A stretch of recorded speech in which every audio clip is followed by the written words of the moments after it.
ang latest sa Bagyong Enteng at sa pinag-ibayo nitong habagat base po sa 5 p.m. bulletin na ipinalabas po ng Pag-asa.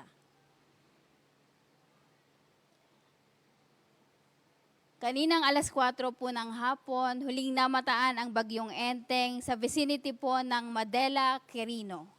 At ito po ay nagtataglay ng lakas na hangin na 85 km per hour malapit sa gitna at bugso na umaabot hanggang 140 km per hour. Inaasahang kikilos ito pahilaga-hilagang kanluran sa bilis na 20 km per hour.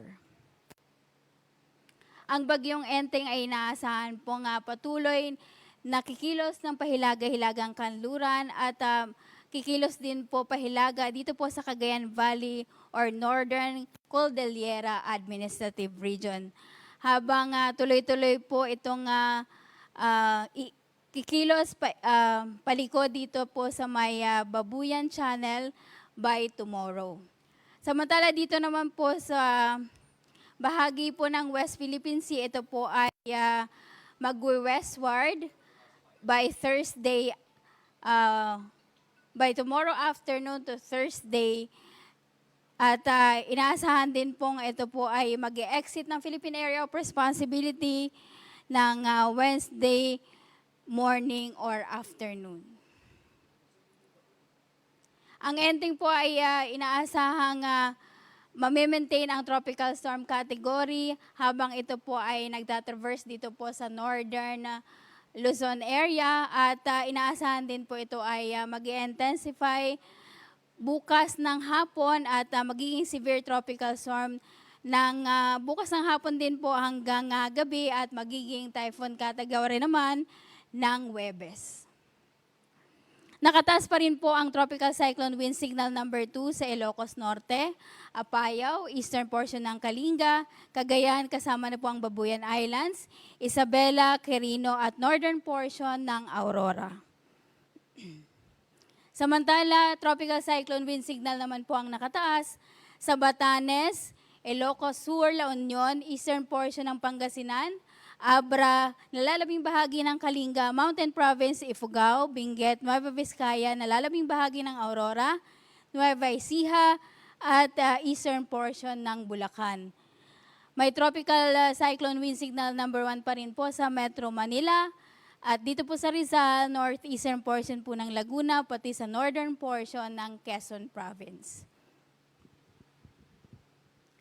Samantala po kahit wala pong tropical cyclone wind signal ay maaari pa rin pong makaranas ang babanggitong ko pong mga lugar ng mga pagbugso ng hangin dulot naman po ng habagat. Ngayong araw po asahan po ang mga pagbugso ng hangin dito po sa Ilocos Region, Aurora, Zambales, Bataan, Bulacan, Metro Manila, Calabarzon, Mimaropa, Bicol Region at Visayas. Bukas naman po ay may mga pagbugso ng hangin sa Ilocos Region, Nueva Vizcaya, Quirino, Zambales, Bataan, Aurora, Bulacan, Metro Manila, Calabarzon, Mimaropa, Bicol Region, Western Visayas, Negros Island Region at Northern Samar. Sa Miyerkules po ay mayroon pa rin pagbugso ng hangin dulot ng habagat dito po sa Ilocos Region, Abra, Benguet, Zambales, Bataan, Bulacan, Aurora, Metro Manila, Calabarzon, Mimaropa, Bicol Region, Western Visayas, Negros Occidental, hanggang sa Northern Samar. Samantala, bukod po sa hangin ay merong kaakibat po na ulan na ang nadala ang Bagyong Enteng pati na rin po ang habagat. Kaya naman po asahan ang malakas hanggang sa matinding ulan po sa Ilocos Region, Nueva Vizcaya, Quirino, Isabela, Apayao, Abra, Benguet, northern at central portions ng Aurora, the northern and central portion ng Quezon Province, kasama na po ang Polillo Islands, Rizal, Laguna, Cavite, Aurora, the eastern portion of Isabela, Cagayan, kasama na po ang Babuyan Islands, Occidental Mindoro, Oriental Mindoro, Northern Palawan, kasama na po ang Calamian, Cuyo, at Cagayan-Silio Islands. Samantala, katamtaman hanggang sa malakas ng pong mga pag-ulan ang inaasahan dito po sa may Zambales, Bataan, Nueva Ecija, Bulacan, Rizal, Metro Manila, nalalabing bahagi ng Cagayan Valley, at Cordillera Administrative Region, nalalabing bahagi ng Palawan, Marinduque, Romblon, Camarines Norte at nalalabing bahagi ng Central Luzon, pati na rin po sa nalalabing bahagi ng Calabarzon. Bukas naman po, ito po ang magiging senaryo po ng mga pag-ulan. malakas na pagulan at matindihang pagulan po ang inaasahan pa rin po sa Ilocos Sur, Abra, Occidental Mindoro, Northern Palawan, kasama na po ang Calamian, Cuyo, Cagayan Silio, Zambales at Bataan. Katamtaman hanggang sa malakas namang mga pagulan ang inaasahan po sa nalalabing bahagi ng Ilocos Region, Benguet, Metro Manila, Calabarzon, nalalabing bahagi ng Palawan, Romblon, Tarlac, Pampanga, Nueva Ecija at Bulacan. Samantala sa Miyerkules patuloy po ang mga pagulan at mayroon pa rin pong inaasahang mga pagulan, mas maulan po sa Ilocos Region, Zambales at Bataan.